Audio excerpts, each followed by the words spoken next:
4ನೇ ಮಾದರಿ ಪ್ರಶ್ನೆ ಪತ್ರಿಕೆಯ ಮುಂದಿನ ಭಾಗ. ಚೆನ್ನಾಗಿ ಅಭ್ಯಾಸ ಮಾಡಿಕೊಳ್ಳಿ. ಬ್ರಿಟಿಷ್ ಆಡಳಿತದಲ್ಲಿ ಪೊಲೀಸ್ ವ್ಯವಸ್ಥೆ ನಿರಂತರ ಬದಲಾವಣೆ ಒಳಪಟ್ಟಿತ್ತು ಹೇಗೆ? ಕಾರ್ನ್ವಾಲಿಸ್ ಸೂಪರಿಂಟೆಂಡೆಂಟ್ ಆಫ್ ಪೊಲೀಸ್ ಹುದ್ದೆ ಸೃಷ್ಟಿಸಿದನು. 1793ರಲ್ಲಿ ಪ್ರತಿ ಜಿಲ್ಲೆಯನ್ನು ಠಾಣೆಗಳನ್ನು ವಿಭಜಿಸಿದ ಠಾಣೆಯನ್ನು ಕೋಲ್ಕತ್ತಾದ ಅಧೀನಕ್ಕೂ ಹಳ್ಳಿಗಳನ್ನು ಚೌಕಿದಾರನ ಅಧೀನಕ್ಕೊಳಪಡಿಸಿದನು. ಕೊತ್ವಾಲರಿಗೆ ಹಳ್ಳಿಗಳಲ್ಲಿ ನಡೆಯುವ ಕಳ್ಳತನ, ಅಪರಾಧ, ದರೋಡೆಗಳ ನಿಯಂತ್ರಣದ ಜವಾಬ್ದಾರಿ. 1781ರ ಬ್ರಿಟಿಷ್ ಮ್ಯಾಜಿಸ್ಟ್ರೇಟ್ಗಳನ್ನು ನೇಮಕ ಮಾಡುವ ಪದ್ಧತಿ ಜಾರಿ. 1861ರ ಪೊಲೀಸ್ ಕಾಯ್ದೆ. 1902ರಲ್ಲಿ ಪೊಲೀಸ್ ಕಮಿಷನರ್ ಕಾಯ್ದೆ ವಿದ್ಯಾರ್ಥಿಗಳನ್ನು ಪಡೆದವರನ್ನು ಅಧಿಕಾರಿ ಹುದ್ದೆಗೆ ನೇಮಿಸಲು ಅವಕಾಶ ಕಲ್ಪಿಸಿತು. ಸಹಾಯಕ ಸೇನಾ ಪದ್ಧತಿಯ ನಿರ್ಬಂಧನೆಗಳನ್ನು ವಿವರಿಸಿ. ಭಾರತೀಯ ರಾಜನು ಬ್ರಿಟಿಷ್ ಸೇನಾ ತುಕಡಿಯನ್ನು ತನ್ನ ರಾಜ್ಯದಲ್ಲಿಟ್ಟುಕೊಳ್ಳಬೇಕು. ಸೇನೆಯ ವೇತನ ಮತ್ತು ನಿರ್ವಹಣೆಯ ವೆಚ್ಚವನ್ನು ರಾಜನೇ ಭರಿಸಬೇಕು. ನಿರ್ದಿಷ್ಟ ಕಂದಾಯ ಪ್ರದೇಶವನ್ನು ಬಿಟ್ಟುಕೊಡಬೇಕು. ಬ್ರಿಟಿಷ್ ರೆಸಿಡೆಂಟನ್ನು ನೇಮಿಸಿಕೊಳ್ಳಬೇಕು. ಬ್ರಿಟಿಷರ ಅನುಮತಿ ಇಲ್ಲದೆ ಬೇರೆ ಯಾವ ಯುರೋಪಿಯನ್ನರನ್ನು ನೇಮಿಸಿಕೊಳ್ಳುವಂತಿಲ್ಲ. ಯುದ್ಧ ಒಪ್ಪಂದ ಮಾಡಿಕೊಳ್ಳಲು ಗವರ್ನರ್ ಅನುಮತಿ ಕಡ್ಡಾಯ. ಕಂಪನಿ ರಾಜ್ಯಕ್ಕೆ ಆಂತರಿಕ ಮತ್ತು ಬಾಹ್ಯ ರಕ್ಷಣೆ ಒದಗಿಸುವುದು. ಭಾರತ ವಿದೇಶಾಂಗ ನೀತಿಯ ಮೂಲ ತತ್ವಗಳನ್ನು ವಿವರಿಸಿ. ಉತ್ತರವಾಗಿ ವಸಾಹತುಶಾಹಿತ್ವ ವಿರೋಧ, ಸಾಮ್ರಾಜ್ಯಶಾಹಿತ್ವಕ್ಕೆ ವಿರೋಧ, ವರ್ಣಬದ್ಧ ನೀತಿಗೆ ವಿರೋಧ, ಅಲಿಪ್ತ ನೀತಿ, ನಿಶಸ್ತ್ರೀಕರಣಕ್ಕೆ ಬೆಂಬಲ, ವಿಶ್ವಸಂಸ್ಥೆ ಮತ್ತು ವಿಶ್ವಶಾಂತಿಗೆ ಬೆಂಬಲ, ಆಫ್ರಿಕಾ ಏಷ್ಯಾ ಪ್ರಗತಿಗೆ ಪ್ರಥಮ ಆದ್ಯತೆ. ಪ್ರಶ್ನೆ ನಂಬರ್ 32. ನಿರುದ್ಯೋಗವು ಒಂದು ಗಂಭೀರ ಸಾಮಾಜಿಕ ಸಮಸ್ಯೆಯಾಗಿದೆ ಹೇಗೆಂದರೆ ಬಡತನ, ಭ್ರಷ್ಟಾಚಾರ, ವಂಚನೆ, ಕೌಟುಂಬಿಕ ವಿಘಟನೆ, ಅನಾರೋಗ್ಯ, ಮೋಸ, ಕಳ್ಳತನ, ವ್ಯಭಿಚಾರ ಈ ಮೇಲಿನ ಸಮಸ್ಯೆಗಳಿಗೆ ನಿರುದ್ಯೋಗವು ಕಾರಣವಾಗುತ್ತಿದೆ. ದೂರ ಸಂವೇದಿ ತಂತ್ರಜ್ಞಾನದ ಪ್ರಾಮುಖ್ಯತೆಯನ್ನು ವಿಶ್ಲೇಷಿಸಿ. ಚಿತ್ರಗಳ ಮೂಲಕ ನೈಜ ಮತ್ತು ನಂಬಲಾರ್ಹ ಮಾಹಿತಿ. ಅತಿ ಶೀಘ್ರ, ಅಲ್ಪಾವಧಿ, ಕಡಿಮೆ ವೆಚ್ಚದಿಂದ ಕೂಡಿದೆ. ಮಾಹಿತಿಯನ್ನು ಕಂಪ್ಯೂಟರ್ಗಳಿಂದ ಸುಲಭವಾಗಿ ವಿಶ್ಲೇಷಣೆ ಮಾಡಬಹುದು. ಚಂಡಮಾರುತ, ಬೆರಗಾಳಿ, ಪ್ರವಾಹ ತೀವ್ರತೆಯ ಅಧ್ಯಯನಗಳಿಗೆ ಚಿತ್ರಗಳು ಉಪಯುಕ್ತ. ಹವಾಮಾನ ವೈಪರೀತ್ಯ ಮತ್ತು ಅಡಚಣೆಗಳನ್ನು ಮೀರಿ ಉಪಗ್ರಹಗಳ ಮೂಲಕ ಕಾರ್ಯನಿರ್ವಹಣೆ. ಅರಣ್ಯ, ಜಲರಾಶಿ, ವಸತಿ ಪ್ರದೇಶ, ಖನಿಜ ನಿಕ್ಷೇಪಗಳ ವಿಶ್ಲೇಷಣೆ ಸುಲಭವಾಗುತ್ತದೆ. ಪ್ರಾಕೃತಿಕ ಸಂಪನ್ಮೂಲಗಳ ಉಪಯುಕ್ತ ವಿಶ್ಲೇಷಣೆ. 34ನೇ ಪ್ರಶ್ನೆ. ಬ್ರಿಟಿಷರ ವಿರುದ್ಧದ ಪುಟ್ಟಬಸಪ್ಪನ ಹೋರಾಟವು ಸದಾ ಸ್ಮರಣೀಯವಾದುದು ಸಮರ್ಥಿಸಿ. ಇದು ಮೂಲತಃ ರೈತ ಬಂಡಾಯವಾಗಿತ್ತು. ಘಟ್ಟ ಪ್ರದೇಶದಲ್ಲಿ ಈ ಬಂಡಾಯ ಪ್ರಾರಂಭವಾಯಿತು. ಸುಳ್ಯ, ಪುತ್ತೂರು, ಬೆಳತಾರೆ ಬಂಡಾಯದ ಕೇಂದ್ರ ಸ್ಥಳಗಳು. ಪುಟ್ಟಬಸಪ್ಪ ಬಂಡುಕೋರರನ್ನು ಸಂಘಟಿಸಿದನು. ತಂಬಾಕು, ಉಪ್ಪಿನ ಮೇಲಿನ ಸುಂಕ ರದ್ದುಗೊಳಿಸುವ ಉದ್ದೇಶ. ಬೆಳ್ಳಾರಿಯಲ್ಲಿನ ಸರ್ಕಾರಿ ಕಚೇರಿ ವಶ. ಸರ್ಕಾರಿ ಅಧಿಕಾರಿಗಳನ್ನು ಬಂಧಿಸಿದ್ದು ಬಂಡಾಯದ ಪ್ರಥಮ ಹೆಜ್ಜೆಯಾಗಿತ್ತು. ಸುಳ್ಯದ ಜನರಿಗೆ ಕಿರುಕುಳ ನೀಡುತ್ತಿದ್ದ ಅಮಲ್ದಾರನೊಬ್ಬನ ಹತ್ಯೆ ಪುಟ್ಟಬಸಪ್ಪನ ಜನಪ್ರಿಯತೆಯು ಹೆಚ್ಚಿಸಿತು. ಪರಿಣಾಮ ಬಂಡಾಯ ವ್ಯಾಪಕ ಪ್ರಚಾರ ಬೆಂಬಲ ಪಡೆದುಕೊಂಡಿತು. ಕೊಡಗಿನಲ್ಲಿ ಸ್ಥಳೀಯರು ಸಹಾಯದಿಂದ ಬ್ರಿಟಿಷರು ಬಂಧಿಸಿದರು. ಲಕ್ಕಪ್ಪ, ಪುಟ್ಟಬಸಪ್ಪ, ಗುಡ್ಡೆಮ್ಮನೆ, ಅಪ್ಪಯ್ಯನವನನ್ನು ಗಲ್ಲಿಗೇರಿಸಿದರು. ಆರ್ಯ ಜನಾಂಗವನ್ನು ಜನಪ್ರಿಯಗೊಳಿಸುವ ಹಿಟ್ಲರ್ನ ಮಹತ್ವಾಕಾಂಕ್ಷೆಯ ಸಾಮೂಹಿಕ ಕೌಗಲ್ಯ ಕಾರಣವಾಯಿತು ಸಮರ್ಥಿಸಿ.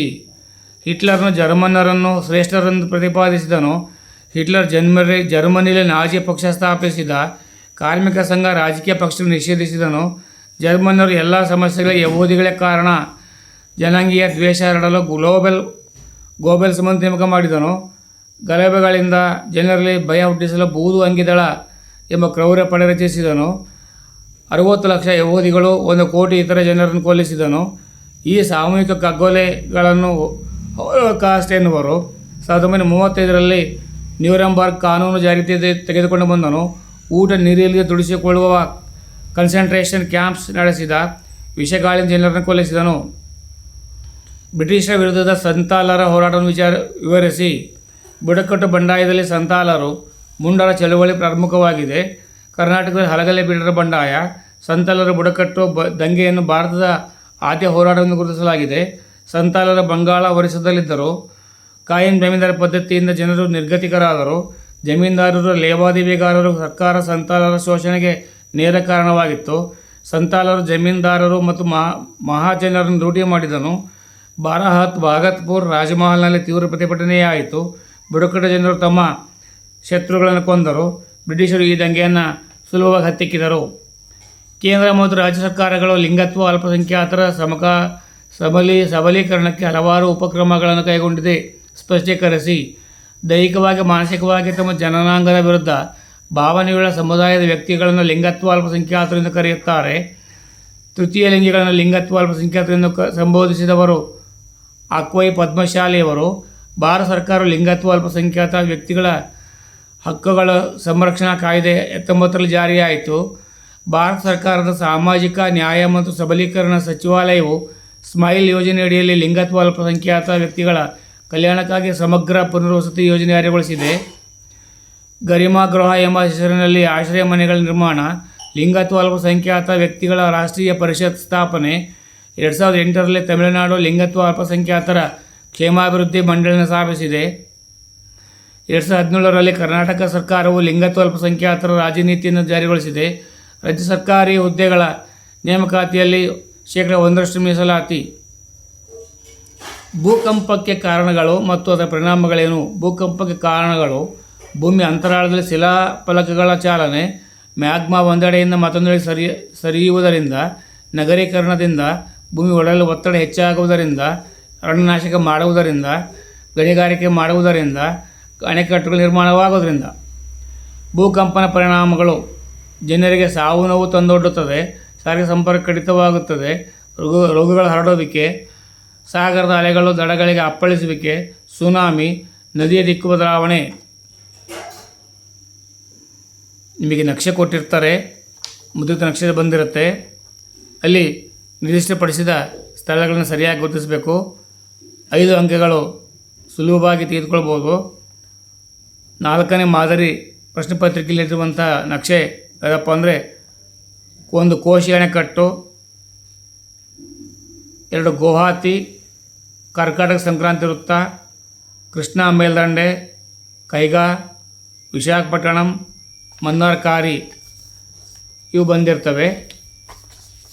ಚೆನ್ನಾಗಿ ಅದು ಎಲ್ಲಿ ಬರುತ್ತೋ ಅಲ್ಲಿ ಸ್ಪಷ್ಟವಾಗಿ ಗುರುತಿಸಿದರೆ ನಿಮಗೆ ಮಾರ್ಕ್ಸ್ಗಳು ಸುಲಭವಾಗಿ ಸಿಗ್ತವೆ. 4ನೇ ಮಾದರಿ ಪ್ರಶ್ನೆ ಪತ್ರಿಕೆಯ ಕೊನೆಯ ಸ್ವತ್ತನ್ನು ನಾನು ನಿಮಗೆ ನೀಡಿದ್ದೇನೆ. ಚೆನ್ನಾಗಿ ಅಭ್ಯಾಸ ಮಾಡಿಕೊಳ್ಳಿ, ನೀವು ಓದ್ಕೊಳ್ಳಿ, ಬೇರೆಯವ್ರಿಗೆ ಶೇರ್ ಮಾಡಿ, ಬೆಲ್ ಬಟನ್ ಕ್ಲಿಕ್ ಮಾಡೋದ್ರ ಮುಖಾಂತರ ನಾನು ಯಾವುದೇ ಮುಂದಿನ ವಿಡಿಯೋಗಳನ್ನು ಅಪ್ಲೋಡ್ ಮಾಡಿದಾಗ ನೋಡುವ ಮೊದಲಿಗರು ನೀವೇ ಆಗಿರ್ತೀರಿ. ಧನ್ಯವಾದಗಳು.